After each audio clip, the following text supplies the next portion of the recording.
Hey guys, how's it going? Hope you're doing well. My name is Crown, and today I'm going to read you some very interesting stories that I hope that you're gonna love. And now, without further ado, let's go!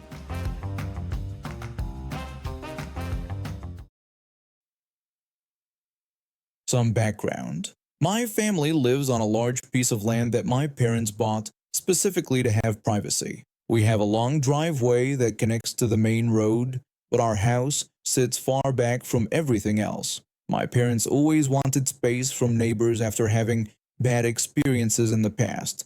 We have 5 dogs that need room to run, and honestly, we all enjoy the quiet.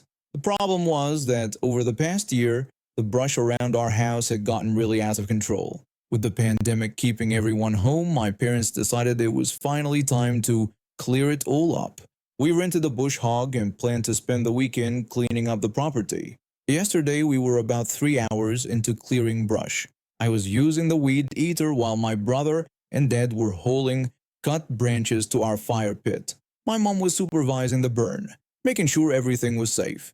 We dug a proper ditch around the fire pit and had water nearby. We're not idiots. I was focused on my work, the weed eater making a lot of noise, when suddenly I heard someone shouting. I turned around to see a woman I'd never seen before standing at the edge of our clearing.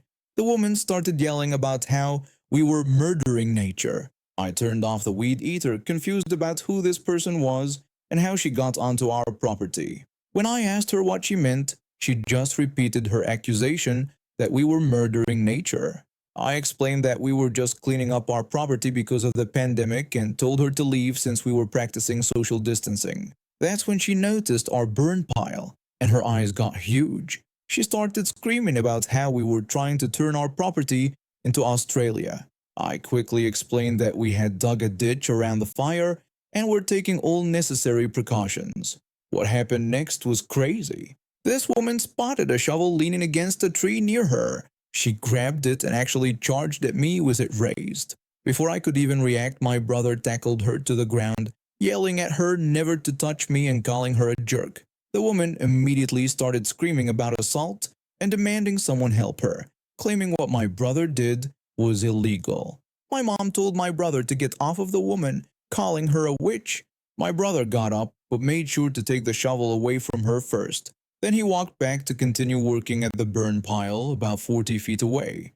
The woman threatened to call the police, claiming we were disturbing the peace. My dad stepped in at this point, pointing out that we lived at least half a mile from anyone else and asking her again to leave us alone.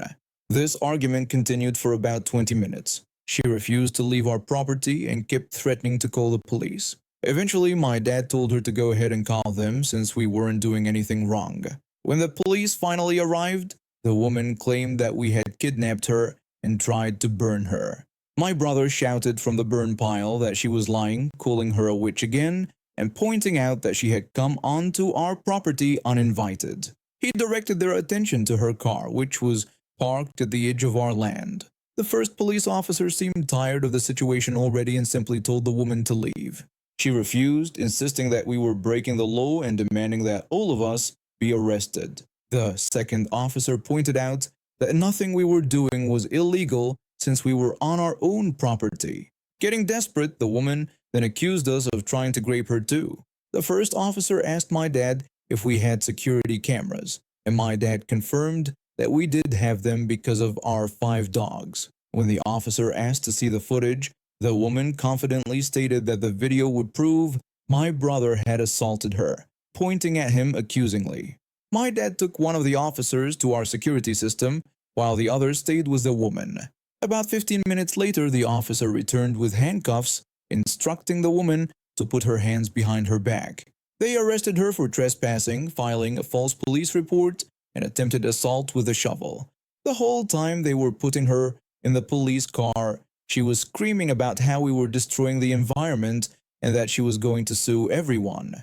After they took her away, we called a tow company to remove her car from our property. This is exactly why my parents bought land so far from other people. People can be completely insane, and it's better to have distance between us and them. The rest of the neighborhood houses are all close together, but we get to enjoy our privacy, most of the time anyway. We finished clearing the brush today and everything looks great. No more unexpected visitors so far. I'm a mom who uses a wheelchair due to a car accident 3 years ago that left me with partial paralysis in my legs. It hasn't stopped me from living my life though, and last month I became a mother to the most beautiful baby girl in the world.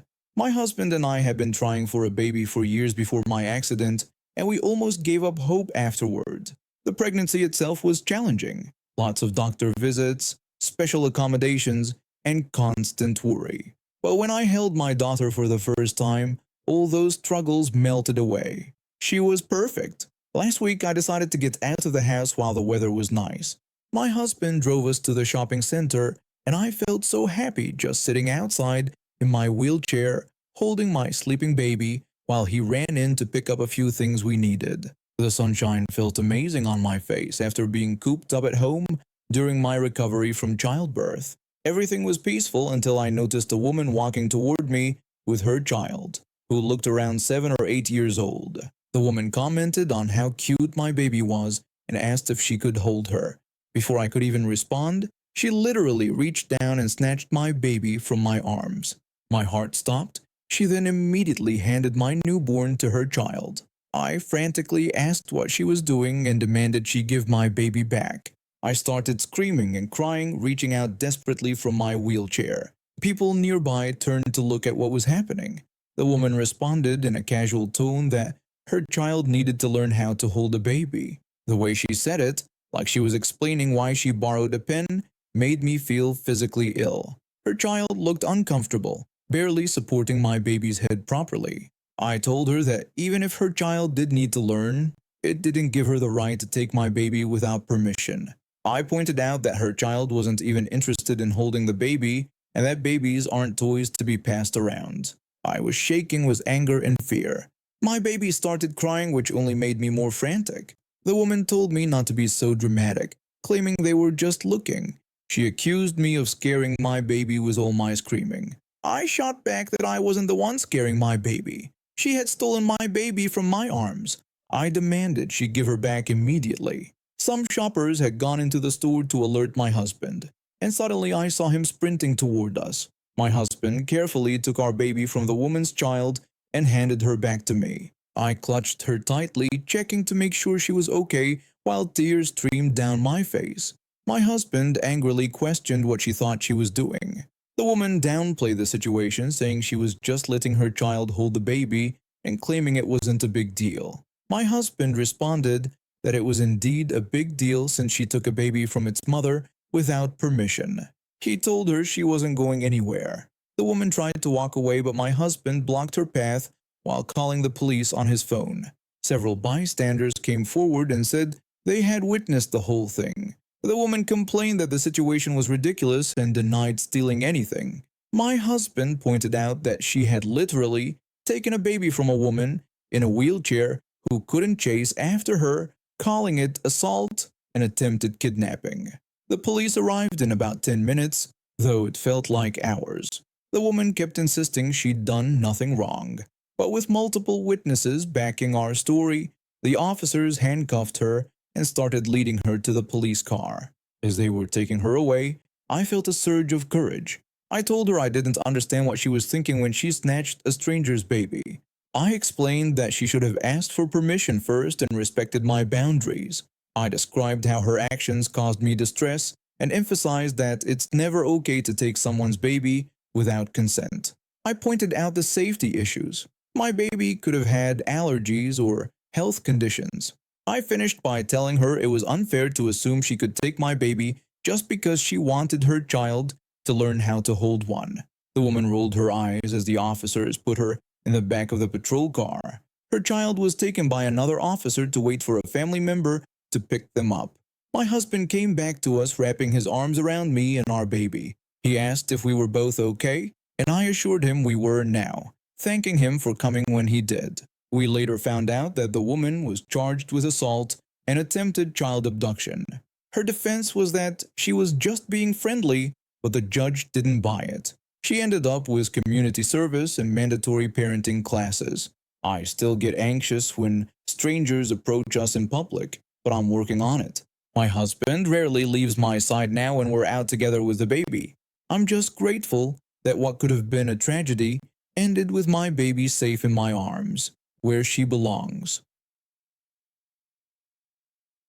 I've been playing Dungeons and Dragons for nearly 10 years now. It started as a way to cope with social anxiety in college, but it quickly became my favorite hobby. There's something magical about gathering around a table with friends, rolling dice, and creating stories together. 3 years ago, I found this amazing local game store that hosts weekend D&D sessions. My brother and I became regulars, and the store has become like a second home to us. The owner and the regulars are the kindest people you'll ever meet. One guy who helps organize the trading card tournaments is particularly awesome. He volunteers his time to judge competitions and provides consultation on rare cards. He's been collecting for over 20 years and knows everything about the game. The store wouldn't be the same without him. This past weekend, I was running a session for our long-running campaign. My brother and I decided to order food since we'd be there for several hours. He placed 2 separate orders, Wendy's for me and Five Guys for himself. We arrived at the store a bit late, hurrying in with our arms full of gaming supplies, books, dice bags, miniatures, character sheets, the works. And when we walked in, we saw both delivery orders had arrived. The Wendy's driver had simply left the bag on the counter and gone on their way. Perfectly reasonable. But the Five Guys driver was just standing there, waiting. The moment we entered, he immediately tried to hand my brother the greasy bag. My brother's hands were completely full with all his gaming gear, so he politely asked the driver to just set the food down on the counter. Instead of placing it on the empty counter space, this driver decided to put the extremely greasy bag. If you've ever had Five Guys, you know how oily those bags get, directly onto someone's expensive card game mat. It happened to belong to the volunteer tournament judge who was setting up for an event. The judge looked up, clearly surprised, and very politely asked the driver not to put the greasy bag on his valuable cards and mat. The driver responded rudely, rolling his eyes and telling the judge he was a jerk before storming out. The judge immediately followed him outside and called out to the driver, asking for his name so he could report this behavior to the delivery service. The driver completely ignored him, got in his car, and sped out of the parking lot, tires squealing. I felt horrible. If I hadn't asked my brother to order food, none of this would have happened. I was about to apologize to everyone when the store phone rang. The co-manager answered it, and we could all hear yelling coming through the receiver. The driver was calling to complain. The co-manager answered the call with his usual friendly greeting. We could all hear the driver yelling through the phone, claiming that our employee had been extremely rude to him and had followed him into the parking lot to harass him. The co-manager tried to explain that there seemed to be some confusion and asked if the driver could come back to discuss the situation, but the driver hung up before the co-manager could finish speaking. The co-manager looked confused since the judge isn't even an employee. He's just a dedicated volunteer who loves the gaming community. About 15 minutes later, 2 police officers walked into the store. My heart dropped. The driver had actually called the police and claimed that the judge had blocked his car in the parking lot, preventing him from leaving. A complete fabrication. The co-manager was so upset he had to step outside to avoid having a panic attack. I felt responsible for this mess, but what happened next showed me why I love this community so much. Every single gamer in the store immediately rallied around the judge. One by one, people approached the officers to give statements about what really happened. Everyone was calm, respectful, and clear. The first police officer asked for confirmation about what had happened, wanting to know if the delivery driver had really placed a greasy bag on valuable cards and then become hostile when asked not to. My brother confirmed this was exactly what happened, explaining that the judge had only followed the driver outside to get his name for a complaint to the delivery service and had never blocked anyone's car. The second officer asked if multiple people had witnessed this incident. Another gamer immediately spoke up, saying that at least 15 people had seen the whole thing. This gamer even offered to be arrested in the judge's place if the officers thought someone needed to be arrested, and several others quickly agreed they would do the same. The officers quickly realized what was happening and assured us no one was getting arrested. One officer even let me hold his flashlight when I asked. I was trying to lighten the mood, and they were incredibly professional throughout the entire interaction. After they left, we all reported the driver through the delivery app and called customer service to explain the situation.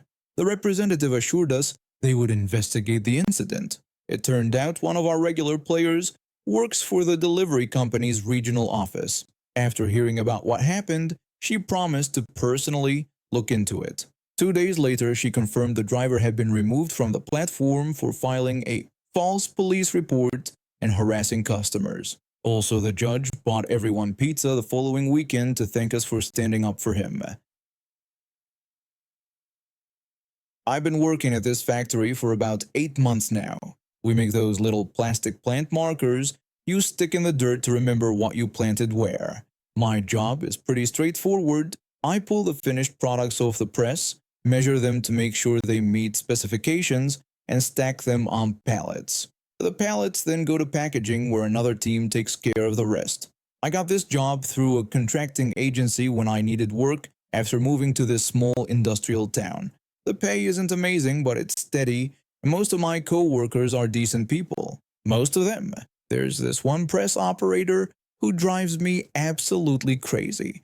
I can't use his real name, so let's just call him the micromanager. This guy acts like he's the floor supervisor when he's just another operator like everyone else.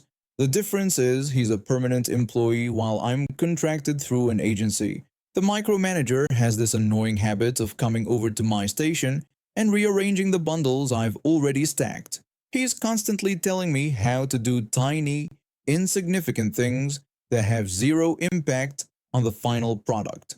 The micromanager would regularly criticize my work, saying the bundles weren't perfectly straight and that I needed to align them better. When I would explain that they were within measurement specifications and stacked fine, he would dismiss my response, insisting that wasn't good enough.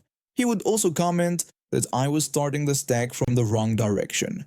I would try to reason with him, explaining that the packaging team didn't care which direction we started the stack as long as all the bundles faced the same way. His response was always that if I messed up, he would be the one in trouble. I would remind him that since I was contracted through a different company, any problems with my work would fall on me, not him. He would just brush this off, claiming that his longer tenure meant he knew how things worked better than I did. This kind of interaction happened nearly every day. He'd hover around my station, watching me work, then swoop in to fix things that weren't broken. It was starting to affect my productivity, and frankly, my mental health. I dreaded shifts when I knew we'd be working together. The final straw came last Tuesday. We were working on a large order of plant markers, and I had been carefully measuring and stacking bundles all morning. We had a pallet that occasionally had odd-sized bundles, ones with fewer pieces because we were at the end of a production run. Micromanager came over and started rearranging my work again. He insisted that I needed to put the odd bundles in the middle of the stack, not flush with the side. When I tried to explain that the packaging team had never complained about how I stacked them, and that as long as they were secure and within spec it was fine, he cut me off. He rudely suggested that if I couldn't do it right, perhaps I should find another job. Something inside me snapped, but instead of losing my temper, I decided to give him exactly what he wanted. I agreed with him, saying that he was right and that I should do it exactly how he told me to. We had already completed 47 out of 50 bundles for this order. I started taking every single bundle off the pallet and fixing them according to his ridiculous standards. I made sure each one was perfectly straight, perfectly flat, and that all odd bundles were positioned exactly in the middle of the stack. This process was painstakingly slow. The micromanager stood watching me for a few minutes, then walked away to check on his press. When he returned about 20 minutes later, I had disassembled almost the entire pallet and was carefully rebuilding it. He was shocked and asked what I was doing, pointing out that we needed to finish the order today. I innocently replied that I was just doing it the way he taught me, and that I didn't want him to get in trouble. He tried to backtrack, saying that wasn't what he meant, and that I was taking too long. I reminded him that he had said if I messed up, it would be on his head. When he reluctantly agreed, I further questioned if he was the boss and knew the right way to do things. As he confirmed this, I explained I was just making sure everything was perfect according to his standards. He stared at me, finally realizing what was happening. He told me to just put the bundles back how they were originally. I asked for clarification, confirming that he wanted them exactly as they were before. When he said yes and to do it quickly, I complied by putting them back exactly as they had been, with all but one odd bundle flush with the side of the pallet, not in the middle like he had insisted was the right way. The whole episode put us behind schedule by about an hour, and the micromanager had to explain to the shift supervisor why we were running late. I didn't hear the conversation, but he hasn't bothered me about my stacking technique since. And now we have reached the end of today's stories. Thank you for watching, and see you next time.